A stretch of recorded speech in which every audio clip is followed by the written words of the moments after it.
যে আপনি ইয়েতিমের সাথে নিষ্ঠুরতার আচরণ করবেন না, কঠোর হবেন না, আপনি সবসময় নরম হবেন। কারণ কত মন ভাঙা হয়ে আছে যার বাবা নেই, বাবা বলার সুযোগ নেই তার, কাকে বাবা বলে ডাকবে? কারণ বাবার বিকল্প নেই, মায়ের বিকল্প নেই। আরে স্বামীর বিকল্প আছে, স্ত্রীর বিকল্প আছে, কিন্তু বাবা মা এমন এক মূল্যবান সম্পদ, নিয়ামত আল্লাহ রাব্বুল আলামিনের পক্ষ থেকে, যাদের কোনো বিকল্প নেই। জি, তো তাদের সাথে খারাপ আচরণ করবে না। সূরা দোহা, আম্মা পারা সূরা, আয়াত নম্বর 9-10 আল্লাহ ইরশাদ, ফাআম্মাল ইয়াতীমা ফালা তাকহার ওয়া আম্মাস সাইলা ফালা তানহার। ইয়াতীমের সাথে নিষ্ঠুরতার আচরণ করিও না, কঠোর হইও না, জি, খারাপ আচরণ করিও না, দুর্ব্যবহার করিও না, হ্যাঁ, বকাঝকা করিও না। মানে কি বকাবকি করে না, আচার আচরণ আপনাকে মায়া মমতার হইতে হবে, ভালোবাসার হইতে হবে। আপনার প্রতিপালনের দায়িত্বও যদি থাকে, আপনার ছেলেকে একটু শক্ত ভাষায় বলে দেন, আবার আপনি আদর করছেন, আপনি এতিমের ক্ষেত্রে ওর চাইতে বেশি সতর্ক হবেন, আপনি ওর চাইতে বেশি সতর্ক হবেন আপনি। আম্মা সাইলা ফালা তানহার, এবং ভিক্ষুক যদি তোমার কাছে ভিক্ষা চাই, আর যদি দেখো যে না এই ভিক্ষা পাওয়ার যোগ্য নয়, ধরে সুস্থ সবল যুবক, হ্যাঁ, কাজকর্ম করে খেতে পারবে, তারপরও আল্লাহ বলছেন ফালা তানহার, ধমক দিয়ে কথা বলিও না, ধমক দিয়ে কথা বলিও না। 4 নম্বর অধিকার, সম্মানের অধিকার। কে সম্মান চায় না? মান সম্মান। একটা ছোট বাচ্চাও চায় যে আমার মূল্যায়ন করা হোক, সম্মান দেওয়া হোক। সবাই সম্মান চায়, আল্লাহ এভাবে সৃষ্টি করেছেন। আপনি যতই গরিব দুঃখী হন না কেন, আপনি আপনার জায়গায় থেকে আপনি সম্মান চাইবেন। সবাই সম্মান চায়, এবং সবার সম্মান, মানুষ হিসেবে সবার সম্মান আছে, মানুষ হিসেবে সবার সম্মান রয়েছে। সুতরাং সম্মানের সাথে আচরণ করে, সম্মানজনক আচরণ করবেন এতিমের সাথে। সূরা ফজরের আয়াত নম্বর 17 আল্লাহ ইরশাদ করছেন, জাহান্নামীদের কথা বলতে, কাল্লা বাল্লা তুকরিমুনাল ইয়াতীম, হে জাহান্নামীর, হে অসৎ লোকেরা, তোমরা লা তুকরিমুনাল ইয়াতীম, ইয়াতীমদের তোমরা সম্মানজনক আচরণ করো না, ইয়াতীমদের সাথে তোমরা সম্মানজনক আচরণ করিও না, করো না, খারাপ আচরণ করছো, বা ইয়াতীমদের তোমরা সম্মান দিয়ে কথা বলো না। হ্যাঁ, ইয়াতীমের একটা সম্মান থাকতে, মর্যাদা থাকতে হবে। দেখা গেছে অনেক সময় যাদের ঘর গৃহস্থী আছে, আমরা এরকম সমাজে যেহেতু মানুষ হয়েছি, নিজের ছেলে মেয়েদেরকে একবারে টাইম স্কুল আর প্রাইভেট আর টিউশন এইসব সব ঠিক আছে, আর ওই ইয়েতিমকে এই মাঠ দেখায়, ওই ফসলটা দেখায়, ওই যে কাজ চলছে ওইখানে নাস্তা দিয়ে আয়, তো অমুক করে আয়। আস্তাগফিরুল্লাহ ওয়া আতুবু ইলাইহি। না, এটা সম্মান হলো না, সম্মান হলো না। আপনি আপনার ছেলে মেয়েদের সাথে যেমন আচরণ, সেই আচরণ আপনার হইতে হবে সেই এতিম ছেলে মেয়েদের সাথে। আল্লাহ যেন তৌফিক দান করেন। জাহান্নামে যাওয়ার কারণ হচ্ছে যে তোমরা এতিমকে লা তুকরিমুনাল ইয়াতীম, তোমরা এতিমদের সম্মান দিতে না, এতিমদের মানহানি করতে, মানসিক কষ্ট দিতে, শারীরিক কষ্ট দিতে, তাদেরকে ছোট করতে। আমাদের সমাজে অনেক পয়সাওয়ালারা আছে, এবারে গরিব দুঃখীর সাথে কেমন আচরণ করে।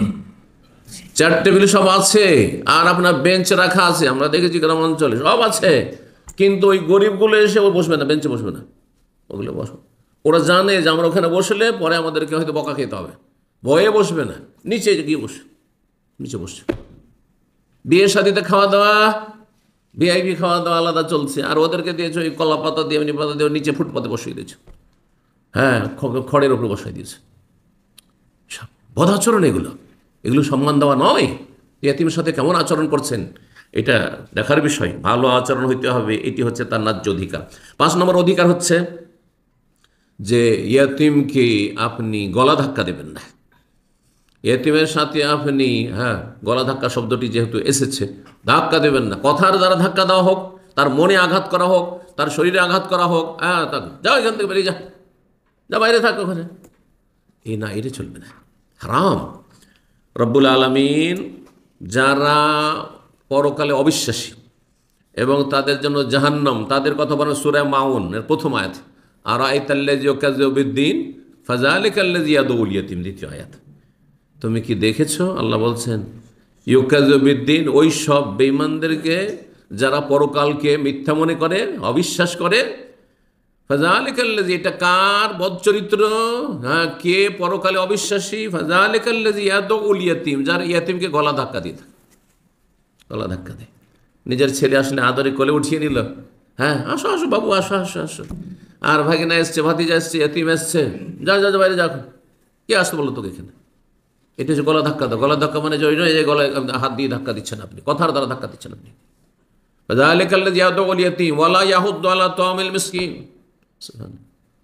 এইভাবে আল্লাহ রাব্বুল আলামিন তাদেরকে কঠিনভাবে শাসন করেছেন এই আয়াতগুলিতে। ফাযালিকাল্লাযী ইয়াদউল ইয়াতীম। 6 নম্বর হক, গুরুত্বপূর্ণ হক। একজন মানুষ ছোট হোক আর বড় হোক, তার শরীরের পরিচর্যা লাগবে, তার জন্য পানাহার পর্যাপ্ত পরিমাণে লাগবে।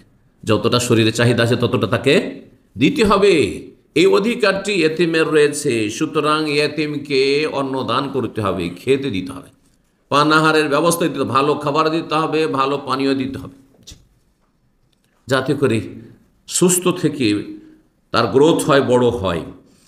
এই মর্মে বেশ কিছু আয়াত কোরআনে কারিমে রয়েছে। দু একটি আয়াত শুনে রব্বুল আলামিন ইরশাদ করেন সূরা দাহরের আয়াত নম্বর 8। আল্লাহ বলছেন ওয়ায়ুতিমুনা আত-তাআমা আলা হুব্বিহি মিসকিনা ওয়া ইয়াতীমা ওয়া আসীরা। যারা জান্নাতি তার আগে আবরার আল্লাহ বলেছেন। জি, হাল আতা আলাল ইনসানি হিনুম মিনাদ দাহরি লাম ইয়াকুন শাইয়্যান মাযকুরা। তারপরে দু একটি আয়াতের পরে আল্লাহ বলছেন ইন্নাল আবরারা ইয়াশরাবুনা মিন কাসিন কানা মিজাজুহা কাফুরা আইনা ইয়াশরাবু বিহা ইবাদুল্লাহ ইফাজ্জিরুনাহা তাফজিরা ওয়া ইউফুনা বিন নাযরি ওয়া ইয়াখাফুনা ইয়াওমান কানা শাররুহু মুস্তাতিরা ওয়া ইউতিমুনা আত-তাআমা আলা হুব্বিহি মিসকিনা ওয়া ইয়াতীমা ওয়া আসীরা। তাহলে ধারাবাহিক প্রসঙ্গ চলছে ইন্নাল আবরার ইয়াশরাবুনা মিন কাস।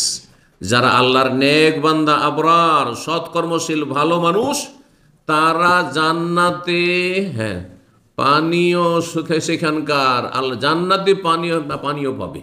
জান্নাতের পানীয়, জান্নাতে যে 4টি নহর রয়েছে সেগুলি তাদের ইয়াশরাবুন কাসিন কানা মিজাজুহা কাফুরা, এইসব আইনাই সেখানে ঝর্ণা তাদের জন্য থাকবে ইত্যাদি ইত্যাদি বর্ণনা করার পর আল্লাহ বলছেন কি ওয়ায়ুতিমুনা আত-তাআম। এই সৎ লোকেরা, সৎকর্মশীল যারা জান্নাতের নিয়ামত ভোগ করবে, তারা খাবার দিয়ে থাকে, খেতে দেয় আলা হুব্বিহি, সচ্ছল অবস্থায় নয় যে খেয়ে দিয়ে বেঁচে গেছে, বাসি হয়ে গেছে, বা বাড়িতে খেতে চাই না, যা দেখ কাউকে দিয়ে দে, না ওই রকম নয়। আলা হুব্বিহি, অথচ খাবারের প্রতি তাদের আসক্তি আছে, চাহিদা আছে।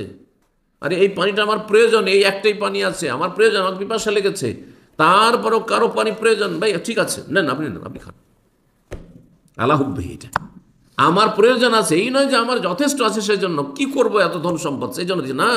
আলা হুব্বিহি, এটি হচ্ছে এ তফসির। আমার এই খাবারের সাথে মহব্বত আছে, আসক্তি আছে, এই টাকা পয়সার প্রয়োজন আছে, তারপরও সেই খাবার আমি আমার পেট কেটে আমার ছেলে মেয়েদের পেটের অংশ, খাবারের অংশ কমিয়ে তাদেরকে দিচ্ছি। ওয়ায়ুতিমুনা আত-তাআমা আলা হুব্বিহি, কাকে? মিসকিনান, দরিদ্র অভাবীকে দেন, ওয়া ইয়াতীমান, ইয়াতীমকে দেন, ওয়া আসীরান, বন্দীকে দেন। বন্দি জরুরি নয় যে সে গরিব, কিন্তু বন্দিকে দিতে বলা হয়েছে। ইয়াতীম সবসময় গরিব থাকে না, তাহলে সর্বাবস্থা, তাহলে খাবার দাবার অন্যকে দেওয়া। যদি আপনি গরিবকে খাওয়ান তাতেও নেকি রয়েছে, আর সুখী লোককে, সচ্ছল লোককে, ভালো মানুষকে যদি খাওয়ান, সচ্ছল নেক মানুষকে খাওয়ান, তাতেও কিন্তু নেকি রয়েছে। খাবারের বিষয়টি এত ফজিলতের যে এখানে শুধু গরিবকে খাওয়াবেন এমন কথা নাই, কিন্তু নিয়তটা সৎ হইতে হবে। অসৎ লোককে খাওয়াবেন না, পাপীকে খাওয়াবেন না, পাপ করছে, আপনার চোখের সামনে হারাম খাচ্ছে, জানছেন যে হারাম খাচ্ছে, হারাম জীবন যাপন করছে, এক ওয়াক্ত সালাত আদায় করে না, সিগারেট এখনই আপনার বাড়ি দাওয়াত খাবার সিগারেট ধরিয়ে দেবে, মদ খাবে, মদের আসর চলছে, তাদের দাওয়াত খাওয়াবেন, আরাম এদেরকে দাওয়াত খাওয়ান, এদেরকে দাওয়াত খাওয়ান।